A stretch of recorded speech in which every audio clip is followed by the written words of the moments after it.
All right, back to it now. My next guest is a decorated Navy lieutenant commander, but that didn't keep him from being chased by the government, prosecuted, or maybe persecuted is a better way to put it.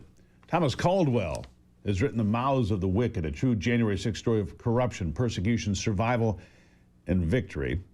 It was released on the 6th of November. He joins me now. Lieutenant, thank you for being here. Thank you so much for having me, Steve. It's a pleasure. All right. Tell us your story. Give us the overview. Well, my story of January 6th is different from that of any other January 6th defendant you'll ever hear from in a number of different ways. I'm an intelligence officer by trade and training, and the story that I tell in this book is one where I bring the receipts, and I can really tell you about the corruption of this entire operation.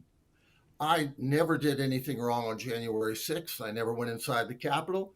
There was no investigation done of me before the FBI sent a SWAT team with an armored vehicle to my home here in the Valley of Virginia, nearly killed my wife on the front porch of our home, dragged me off to solitary confinement. They tried to tell the entire world that I was the mastermind of January 6th, even though they knew that wasn't true. And when I languished in solitary confinement in an odious little prison in Virginia and was able to finally get an attorney, he spoke to me through the bulletproof glass while I was chained up, and he said, "Tom, the Department of Justice knows that you're innocent, but they don't care." They don't care? How could they? I mean, that is unbelievable. So you didn't go in the Capitol. You never planned an attack. 50 days in solitary confinement. You're a member of Oath Keepers, who they certainly tried to smear and label the Oath Keepers as some sort of militant organization, white supremacist group, and everything else they tried to lay on Oath Keepers, right?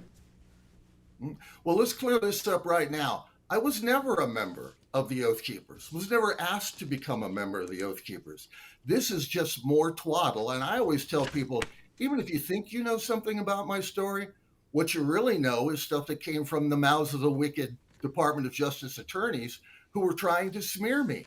All these things that they said where I challenged congressmen and I threatened them, it was all a lie. And we proved that in a kangaroo court in a federal jurisdiction, Washington, D.C., but you never hear about that. Did you win? In this book, I take you right there. The depravity of the legal system and the last 4 years under Joe Biden, and even now in this revolving door lawfare place, I can say that in America, justice, Steve, is just us. Yeah, well, that's fair to say. What was the outcome of your court case? Well, they actually took me to trial after about a year and a half of trying to crush us financially and all of that. There's nothing new. Many people suffered that.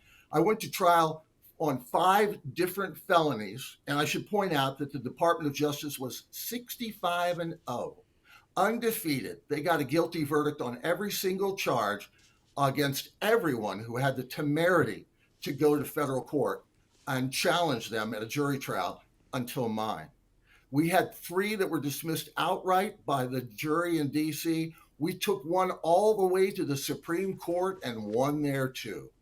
And the one thing that they hung on me was they said, well, we think you must have destroyed some evidence. We can't really find it, but we're going to convict you of that. And even at my sentencing, the judge said, Mr. Caldwell, after all this time together, the government has failed to meet its burden of proof that you did anything wrong. Go home and good luck. 4.5 years, Steve, of fighting. Unbelievable. What an unbelievable story. So what is your recourse? I mean, you would think if you're stuck in, I mean, there are remedies, legal remedies, financial remedies. You said they tried to destroy you financially. Have you recovered? Can you sue the government? It's very difficult to sue the government for a number of different reasons. The judiciary and the prosecutors and the FBI agents who perjured themselves on the stand, they all operate under a thing called absolute immunity. something that's been upheld by the Supreme Court a couple of times in the last few years. That means they can lie and cheat and steal. They can withhold exculpatory evidence. They can get people to come in and lie. I should point out, I think that you're going to appreciate this one. The star civilian witness against the Oath Keepers who were tried with me was a convicted child rapist who traded his testimony for a new identity. He might be living in Livonia for all I know.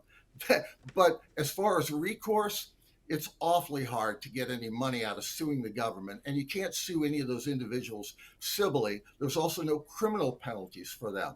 So many of them actually got bonuses for what they did and they moved on. But the more than 1,600 people, our fellow citizens, including me, who spent everything, lost their livelihoods, their careers, the businesses they might have built, and are trying to start all over, it's going to be really tough for them. Many of them can't even get a job. Yeah. So you're a disabled veteran. You're in your 60s. You're an intelligence officer. What do you believe about January the 6th? There were 274 undercover federal agents there. We know that now from information that comes out. Was it all a setup? Was it all just a trap to create this illusion that Donald Trump was this and that and his supporters were this and that? All just a created bit of theater?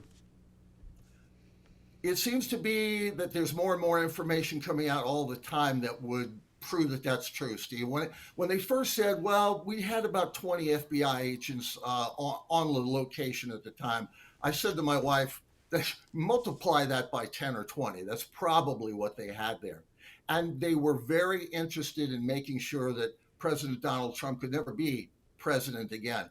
Some of the stuff that I share in the book, including from the 3-hour Gestapo-like interrogation that I went through with the FBI while I was chained in my house after the SWAT raid early on the morning of the 19th of January, the questions they asked: why did you vote for Donald Trump? I guess you're sorry you voted for him, huh? He's going to jail, and we're going to make sure of it. Those kinds of things should make every American very, very angry.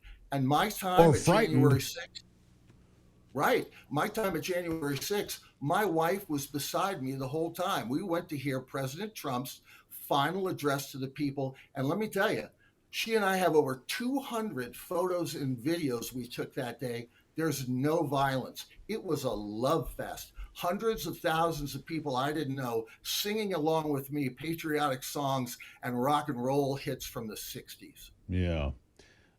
It's a disgusting chapter of American history. One that needs to be written accurately, and you're working on that. The Mouths of the Wicked, a true January 6th story of corruption, persecution, survival, and victory. Sir, thank you for the time you spent looking out for this country and for your book. Lieutenant, I truly appreciate it. Thank you for being here. Thank you, Steve. And if people do want to get the book, they can go to puffinpublishers.com. That's puffin like the seabird. Yep. Puffin publishers.com. And we think that you'll find the book very enlightening because there's stuff there you've never heard before. And I bring the receipts. And you bring you're a career intelligence officer. Of course you do. Sir, thank you very much. Thank you, Steve. All right. We'll take a break. When we come back, we're going to talk about the NRA restructuring. The NRA, I've been a member for years. They've had some trouble, you know that. We're going to talk to the new CEO, Doug Hamlin, straight ahead.